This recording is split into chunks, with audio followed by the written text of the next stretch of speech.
Morning, Reverend. Is there anything you don't do around here? Yeah, well, the school's been looking a little rough around the edges lately, and we thought it would be nice to clean it up a bit before our new teacher comes. Well, good idea. By the way, that rattlesnake ever turn up? Yep, as a matter of fact, we found Buford wrapped around the base of that table right there. Really? Wrapped around the base? I might have to be more careful when I sit down at the table. Have you found the bandage? Not yet, but I know they're here. I can feel it in my bones. The only thing I feel in my bones is aches and pains.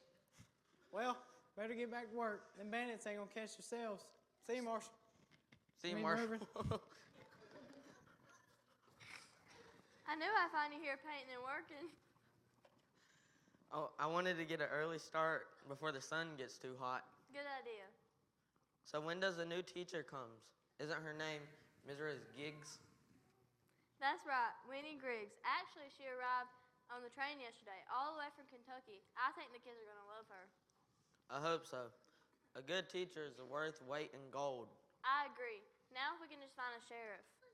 Yep, at least the marshal's here. I just hope he stays through the jamboree. So have you seen our guests this morning? No, I haven't. I think they were up early as well. I was hoping they could help me with a few chores. Of course. You want me to fetch them? Would you? You know what they say, many hands make light work. I'm on my way, Paul. Well, that would do. Let's see what the back looks like.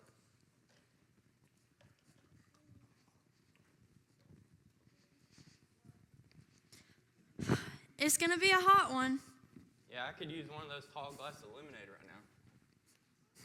Where could they be? What was that? Huh?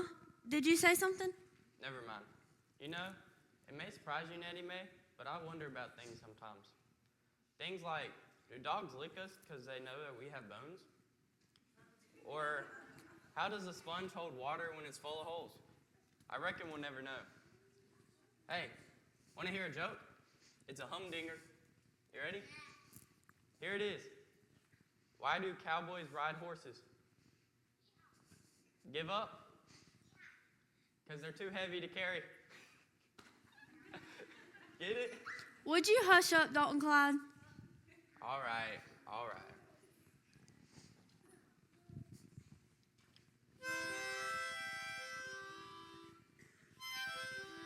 Oh, for crying out loud. Can't you see I'm trying to think? About what, Nettie Mae? Why on earth are we out here in the middle of the desert just walking around aimlessly? I'm sure it ain't for the exercise. No, it ain't. I stashed some tools that we'll be needing, and I'm just trying to remember where I hid them. That's all. Wait a second. This looks kind of familiar. Aha! So when did you have time to come all the way out here to stash tools? Lockpicks, crowbars, dynamite? Hey, these aren't tools for chores, Nettie Mae. These are tools for thieving. What's so surprising about that? We're thieves, remember? Nettie Mae, we can't do this. We shook on it with the Reverend. We had a gentleman's accord. No, we didn't. I interrupted that handshake, remember? So we ain't breaking no oaths because we didn't make no oaths. You can thank me later.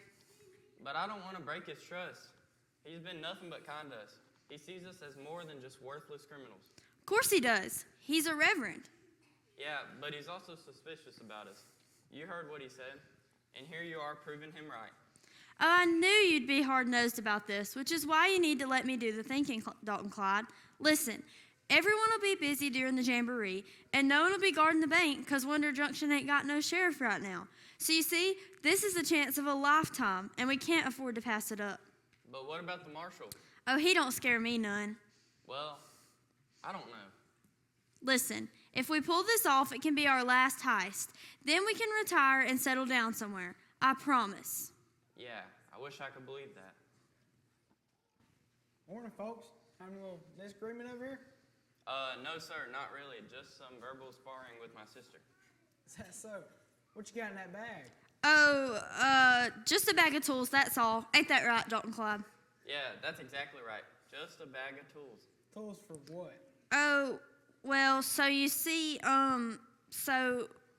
There you are. I've been looking all over town for you two. Excuse me for interrupting, Marshall. That's okay. What can we do for you? Well, Paul wanted me to fetch our friends here right away. He needs them for some chores he's working on at the schoolhouse. Chores. That's right, chores. That's what these tools are for. You see, Marshall? We got ourselves tools to help with the chores. Well, all right, Miss Barber. I know your pa's working hard. Thanks, Marshall. I got my eye on you two. Little miss, you done squirreled us out of a mighty sticky situation. I don't know what the marshal was gonna do, but it seemed like we was gonna get busted for something. And would the marshal have had a reason to bust y'all? Were you doing something you weren't supposed to be doing? Well, not exactly. Listen, I don't know y'all very well or what your lives are like outside of Wonder Junction, but I do know that when I'm pulled into a situation where I'm tempted to do something that ain't right, I think of Jesus. And because I love him, I want to live for him and do what's right. Jesus, that boy we were talking about? That's right, but of course he didn't stay a boy. He became a preacher of sorts and began an amazing ministry when he was around 30 years old. That's about how old y'all are, right? A lady never tells her age. During his ministry, Jesus did many works and wonders that astonished everyone around him. Even his words were a wonder after all. He's the one who spoke the universe into existence. He wanted everyone to know that there was only one true God, a God of love and holiness and power. I reckon Jesus, being God, could do some mighty powerful things. Yes, he could. He had power over sickness and disease. He opened the eyes of the blind, healed sick people who were on death's doorstep, and even brought dead people back to life. He even brought himself back to life. How'd he do all of that? Some kind of trick? No trick, just God's power. He also had power over nature.